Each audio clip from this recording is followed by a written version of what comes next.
Alrighty, so week 4 of the NFL season is already here. For you today, I have my QB and tight end tiers and rankings for week 4. We're going to start with my QB rankings and tiers, and we're going to hop right into that right now. QB number 1 is going to be Josh Allen going up against the Saints this week. The Saints defense has been pretty bad. Bills offense has been pretty good. Josh Allen's going to be a top 3, top 2 quarterback pretty much every single week. The only situation where Josh Allen doesn't finish his top 5 is if the Saints get the doors absolutely blown off. They can't score any points against this Bills defense. They end up pulling Josh Allen in the fourth quarter, so he doesn't even have to play. And then obviously he wouldn't probably finish as a top 5 guy. But if that doesn't end up happening quite like that, he's easily going to be number 1, number 2, number 3 on the week. At number 2, I do have Jalen Hurts going up against Tampa Bay Bucks. I do think this is going to be more like the LA Rams game we saw in week 3. Jalen should have to pass the ball a little bit more. The Bucks are top 5 in rush yards allowed to running backs on the ground through the first 3 weeks. That should set it up where Saquon's not quite as efficient, and Jalen Hurts has to get it done with his legs and through passing the ball this coming week. At QB number 3, I do have Lamar Jackson going up against the Kansas City Chiefs. He didn't look horrible in week 3, but it wasn't the performance and the outcome they were hoping for. They are 1-2. I know for a fact that Harbaugh and Lamar do not want to go 1-3 against this Chiefs team that they have such a hard time beating. They should be able to score a lot of points. It should be a very competitive game. It should set it up where Lamar Jackson goes out there and is Superman for week 4 against the Kansas City Chiefs. For QB4, it is Danny Dimes going up against the LA Rams. Never thought he'd be this high in my rankings on the season. It should be a pretty high scoring game. The Rams offenses look good. The Colts offenses look good. Both of their defense are middling, in my opinion, at best. Their front fours are okay, but their secondaries, It should be a week where Daniel Jones has to go out there, throw the ball a lot, run the ball a lot. He'll probably end up scoring a couple touchdowns through the air, maybe a touchdown on the ground with his legs. At QB5, I do have Justin Herbert. He is going up against the New York Giants this week. The Giants' pass defense, run defense is absolutely horrible. There is a reality where he doesn't finish quite this high, only if they are just blowing the doors off of, kind of like with Josh Allen, just blowing the doors off of the Giants in week 4. It is going to be Jackson Dart's first start, so he's going to struggle against this Chargers defense as a whole. It could set it up where, much like Josh Allen, they pull him in the fourth quarter if it's 21-0 or 21-3 and the Giants can't score any points. Hopefully he is able to get most of his work done in the first half and just kind of dominate against his lackluster defense for the New York Giants. At QB6, I do have Patrick Mahomes on the flip side of that Ravens matchup. You should see Xavier Worthy back out there this week. That should mean that they should be able to get the ball down the field a little bit more with Patrick Mahomes in the passing game. He should have to run the football a decent amount as well, just to make sure the offense doesn't stall out like we've seen through the first few weeks. You're going to see him and Andy Reid pull out all the stops to beat this high-scoring Ravens offense. At QB7, I do have Drake May. So far, week over week over week, his performance has been better. This passing game still has no like wide receiver 1 or target earner number 1. You could say it's Hunter Henry, but I don't think he's really that elite. It has been a lot of Drake May running the football on the ground. He's looked pretty good running the football, throwing the football. They are going up against the Panthers this week, whose defense is absolutely abysmal. This should be an absolute smash week for Drake May in week 4. At QB8, I do have Bo Nix.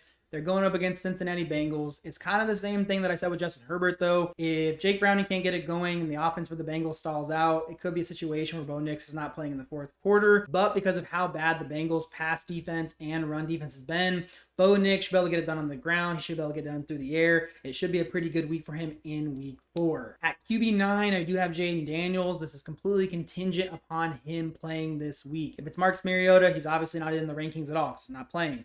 If he does play, I am a little tentative with having him higher only because of him coming off that knee injury, and I would anticipate he's not running the ball that much in his first week back. He should be able to get it done through the air with the secondary for the Falcons being pretty depleted, but with not knowing if he's going to play and not knowing how effective he's going to be with his legs, I do have him here still safely inside of a QB1 range, but at QB9. At QB10, I do have Baker Mayfield. The Bucks, like I said earlier, going up against the Eagles. He is going to be depleted at his wide receiver spots with Mike Evans missing, and there's a good chance Chris Godwin doesn't play as well. If it wasn't for the injuries for the Bucks at wide receiver and the secondary for the Eagles looking pretty good on the season, I would have Baker higher because so far the first few weeks he has been absolutely elite. He's out there throwing the ball, running the ball. He is just killing it in fantasy football in the real NFL. QB11, I do have Caleb Williams. Caleb Williams looked pretty good in week 3. It was against the Dallas Cowboys, whose defense as a whole is pretty much bottom 5 in every category. They're kind of like the garbage pail kids of the defensive units in the NFL. He is going up against the Raiders this week. I do think this is kind of a bounce back week for Geno and this offensive unit for the Raiders. That could set it up, because of how bad the defense is for the Bears, for this game to be a really high scoring game. I would feel pretty comfortable starting Caleb Williams this week because of how good he looked in week 3, how high scoring this game could actually be, and because of the fact the Raiders defense hasn't been anything too gaudy. At QB 12, and you can say he's way too low, but I do not care. It is because of the matchup. It is Jordan Love. Jordan Love is going up against the Cowboys in week 4. Cowboys defense, horrible. Great for Jordan Love.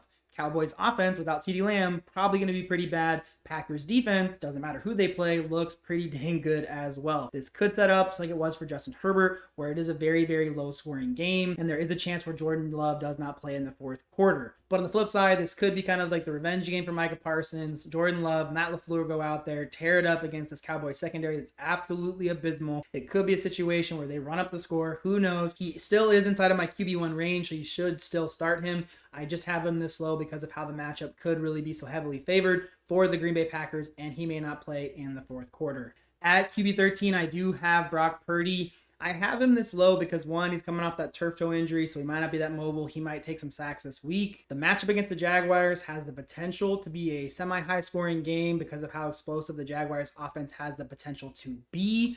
The other thing, too, for Brock Purdy, secondary for the Jaguars has not been that great on the season. There is a reality where he's able to get the ball down the field to Ricky Pearsall and Christian McCaffrey. At QB 14, I do have Kyler Murray going up against the Seattle Seahawks. Kyler Murray is the most frustrating quarterback in the NFL. When he wants to run the football, and I mean like run, he is super fast and super explosive, but he is not running consistently enough for him to be like a viable QB1 week over week over week. He is going up against the Seahawks, so it is going to be probably a lower scoring game. Seattle's defense has been pretty elite on the season, so as far as I'm concerned, it is not a situation where I'm super comfortable starting Kyler Murray because of the matchup. At QB 15, I do have Geno Smith. I mentioned it earlier against the Bears. I think this is going to be a get-right game for this Raiders offense. I mentioned it in my waiver wire video for this week. If you are in super deep leagues or super flex leagues, Geno Smith is going to pop off in some of these games against easier defenses. The secondary for the Bears is completely depleted. They are not set up to succeed to stop the pass any given week going forward at this point in time until they get some key players back. I would feel pretty comfortable starting him this week in super flex leagues, and I feel pretty comfortable starting him if I had to plug and play somebody and I really didn't have any other option. Okay, so my last QBs are like the in a tight spot QBs. I'm not really going to touch on them too much. It is Matthew Stafford, Jared Goff, Aaron Rodgers, and Dak Prescott. Alrighty, so there are my QB tiers and rankings for week 4. Now we're going to hop into my tight end rankings and tiers for week 4 as well. Alrighty, so at tight end number 1, I do have Trey McBride. Trey McBride, like I said, before the season even started, is the number 1 target earner for this Cardinals team. He's a guy who's going to be a smash play every single week. I really don't feel like I need to talk about it too much. At tight end number 2, it is Jake Ferguson. With CeeDee Lamb not playing, he's going to be the safety blanket check down guy for Dak Prescott. Wouldn't surprise me if he gets double-digit targets again this week, only because CeeDee Lamb is not playing. The biggest concern is the Packers defense is pretty good, so they may be able to limit Jake Ferguson a little bit more than I have anticipated. If that does happen, however, he should still be inside of the tight end 1 range because there's not a lot of people to throw the football to in Dallas on a consistent basis. At tight end 3, I do have Brock Bowers. The knee injury is still lingering. Hopefully this is like the get right week, like I already mentioned earlier, for Geno, where he's at 100% health, Brock Bowers that is, and he can absolutely pop off and demolish against this horrible Bears secondary that is completely depleted at the cornerback position. At tight end number 4, I do have Tucker Kraft going up against the Dallas Cowboys, the flip side of that Jake Ferguson matchup. He is either going to be the number 1 or number 2 target earner for this Packers team in week 4 and probably going forward until Jayden Reed comes back. He should be good to go. As long as he's playing this week, he should finish as a top 5 tight end for you in week 4. Tight end 5, I do have Tyler Warren. Rams game, Colts game, high scoring game. Tyler Warren's the number 2 target earner on this team behind Michael Pittman Jr. And he should also be in store for a touchdown this week because of how high scoring this game ultimately is going to end up being. At tight end 6, I do have Juwan Johnson. Don't love the tape still. I do love the usage. He is the check down, easy button for Spencer Rattler for this Saints offense. But for right now, he's going to be a top 10 tight end every single week. At tight end 7, on the flip side of that matchup, is Dalton Kincaid. Top 5 scoring offense, attached to Josh Allen, target equity, touchdown equity. He's somebody that looks like what we were hoping he was going to look like in 2024. So last year, that is how he's looking so far through the first 3 weeks in 2025. He should be a tight end you feel really comfortable about starting this week. He should finish inside the top 8 tight ends this week because of how easy the matchup is against the New Orleans Saints. At tight end 8, I do have Travis Kelce. I'm hoping Xavier Worthy's back this week. He's back at full capacity. He's able to stretch the field again for the Kansas City Chiefs. That should open up a lot of underneath passing game and a lot of underneath routes for Travis Kelce. This should lead to a lot of targets and potentially a touchdown on this week. You know the Ravens are going to score a lot of points. Even if it is the Kansas City Chiefs defense, it doesn't matter. They're going to score points. What that means is that Patrick Mahomes should pop off this week. He should have a lot of passing yards on the week. As long as he doesn't turn the ball over in the end zone, he should be in store for a pretty good week and finishes the top tight end in week 4. At tight end 9, I do have Sam Laporta. The Lions are going up against the Browns.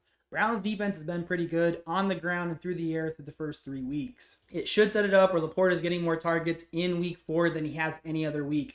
They should be game planning with the Browns to try and take Amon-Ra out of this football game as much as possible. So Sam Laporta should be a main focal point for the Lions in week 4. At tight end 10, unfortunately enough, I have Hunter Henry. Kind of reminds me of last year where it's like, the guy has flashes and then he goes back to being an older tight end as the season goes along. But if he ends up being the number 1 target earner for Drake May, he's going to be viable as a tight end 1 in fantasy football. I have him here to make sure that you're starting him, but it's not somebody I would love to start because I feel like eventually the other shoe is going to drop and Hunter Henry is going to kind of return to form and just be the older veteran guy that he is and not end up being like the explosive target earner that he's been for the first few weeks. So at tight end 11, I do have Kyle Pitts. Through the first 3 weeks, Michael Penix Jr. has been getting him the football and put a lot of trust in Kyle. It is a situation where the Falcons are going to need to bounce back. They're going to need to look a lot better through the air. You are going to see a decent amount of targets to Kyle Pitts. He is explosive in the passing game. I'm hoping with the firing of the wide receiver coach, which is so random, for the Falcons, his passing game as a whole looks better, and they come out and just drop a crazy amount of points against the Commanders in week 4. At tight end 12, I do have Dallas Goedert going up against the Bucs this week. Bucs don't let you run the football, so Jalen Hurts is going to have to throw it. Dallas Goedert really is like the check down, easy button for Jalen Hurts in the passing game. He does have a lot of target equity and touchdown equity on this football team. There is a good chance that any given week he's going to get a touchdown for you. When you get to like these bottom of the barrel tight end 1s, you're looking for guys who are going to get targets and have the chance to score a touchdown. Dallas Goedert has that chance any given week with the Philadelphia Eagles. At tight end 13, I do have Harold Fannin.